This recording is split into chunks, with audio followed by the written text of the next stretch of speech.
చాలా మెన్కి ఇప్పుడు స్పర్మ్ కౌంట్స్ తగ్గిపోతుంది. If you look at WHO, that is the World Health Organisation, వాళ్ళు మాకు అనాలిసిస్కి వాళ్ళు ఇప్పుడు మాకు కట్ ఆఫ్ ఉంటుంది కదా, నేను ఎందుకు 20 చెప్తున్నాను, why I'm telling 20 million as cut off, why I'm telling 40-50% motility, because that is released by WHO guidelines ఉంటుంది. If you look at the WHO guidelines over the last so many years, వాళ్ళు guide లైన్లోనే cut ఆఫ్ని తగ్గిస్తున్నారు. Because world over sperm counts are decreasing, sperm parameters are decreasing. ముందు ఏది 60 ఉంది, దాన్ని తగ్గించి ఇప్పుడు 16 millionకి వచ్చింది ఇప్పుడు cut off. So that could be because of multiple factors. Because today we have move to westernisation కదా, there's a lot of industrialisation which has happened. So because of which ఇప్పుడు our air is totally polluted air. Right. Lot of industrial effluents have come.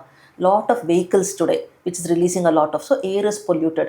At the same time maaku vachindi water, see all the industrial effluents are going into the water. They're releasing it. So the water that is coming out from the earth kada adulo chaala varaku contamination undi. So finally the food is getting contaminated. Right. A lot of pesticides are being used kada ippudu for agriculture also. So everywhere when it enters our system, and today work style kada, lifestyle itself chaala varaku we have changed. There's a lot of stress in the work. Career is predominant now. వాళ్ళకి definitely say that's equally important, because to survive ఇప్పుడు వాళ్ళకు ఒక income ఉండాలి.